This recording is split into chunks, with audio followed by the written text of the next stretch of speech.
Halo semuanya, perkenalkan nama saya Syarifah. Saya mahasiswa semester 4 D3 Usaha Wisata dari Universitas ASA Indonesia.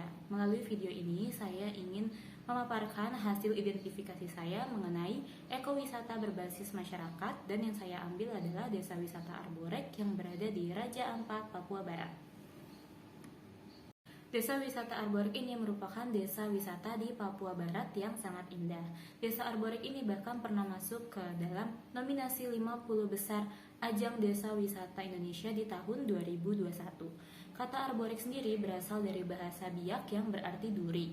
Pada suatu hari ada para pelaut berlayar dari Teluk Cendrawasih menuju utara dan tidak sengaja menemukan sebuah pulau yang kosong dan tidak berpenghuni serta pulau ini berpasir putih. Nah, akhirnya mereka memutuskan untuk tinggal dan membuat perkampungan. Awalnya desa ini dipenuhi dengan semak berduri dan kemudian diberi nama Arborek. Untuk masuk ke desa wisata Arborek, pengunjung bisa memulai perjalanan dengan menyewa kapal cepat. Perjalanan tersebut memakan waktu 1,5 hingga 2 jam tergantung dengan kondisi laut. Biaya sewa kapal tersebut 1.500.000 per trip dengan kapasitas 6-8 orang. Nah, seperti yang kita ketahui bahwa Indonesia bagian timur sangat terkenal dengan wisata lautnya. Maka dari itu setiap pengunjung yang datang ke Indonesia bagian timur pasti ingin melakukan kegiatan seperti diving maupun snorkeling. Nah, di desa wisata Arborek ini menyediakan fasilitas untuk pengunjung yang ingin melakukan kegiatan snorkeling hanya dengan membayar 100.000 sudah mendapatkan peralatan untuk snorkeling. Adapun kebijakan yang diberikan oleh pemerintah setempat, yang pertama adalah tidak boleh loncat dari dermaga. Nah, untuk pengunjung maupun masyarakat setempat yang ingin melakukan snorkeling, mereka harus turun secara perlahan. Selain merupakan habitat dari berbagai macam ikan, namun area sekitar dermaga desa juga habitat bagi beragam terumbu karang.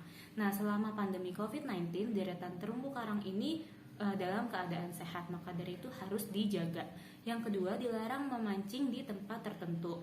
Seluruh pengunjung yang ingin memancing dilarang melakukannya di area dermaga. Aturan ini juga berlaku untuk warga setempat yang masih berprofesi sebagai nelayan. Kemudian kebijakan yang ketiga, dilarang membuang sampah sembarangan. Dan yang keempat, harus menjaga sopan dan santun. Nah, kemudian saya ingin membahas mengenai homestay yang ada di Desa Wisata Arborek.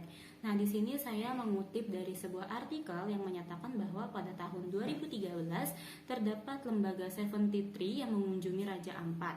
Nah, lembaga ini akhirnya mereka membuat pelatihan model bisnis. Mereka membuat pelatihan mengenai bisnis wisata berkelanjutan. Nah, 73 ini bahkan menyediakan website yang bernama stayrajaampat.com untuk mempromosikan homestay masyarakat lokal. Nah, dari sinilah awal mula berkembangnya homestay di Raja Ampat dan terjadi peningkatan jumlah wisatawan baik mancanegara maupun domestik ke Raja Ampat.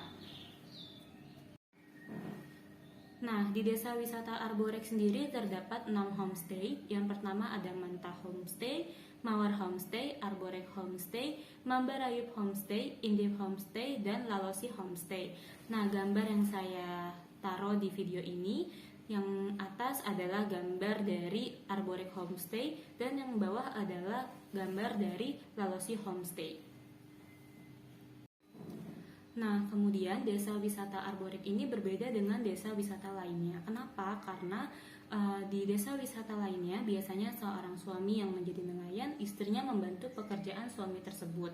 Nah, di desa wisata Arborek ini ketika seorang suami menjadi nelayan ataupun nahkoda, para istrinya itu bekerja dengan membuat kerajinan tangan. Nah, kerajinan tangan yang dibuat ada tas kapowen. Tas kapowen itu dibuat dari daun pandan laut, kemudian topi kayafiov yang dibuat berbentuk seperti ikan pari. Nah, tas kapowen dan topi kayafiov ini sudah menjadi ikon dari Papua Barat. Nah, kesimpulannya menurut saya pengelolaan di Desa Wisata Arborek ini sangat baik. Selain adanya kebijakan yang diikuti oleh masyarakat lokal maupun wisatawan, desa wisata ini juga melibatkan para masyarakat lokalnya untuk meningkatkan ekonomi di kawasan tersebut dengan mendukung para pengrajin tangan, nelayan, dan para nahkoda untuk menyeberang. Artinya, kawasan ekowisata ini sudah sesuai dengan prinsip pengembangan ekowisata di Indonesia yang diantaranya adalah pelestarian pembangunan, perekonomian, dan partisipasi masyarakat setempat. Sekian video dari saya, terima kasih.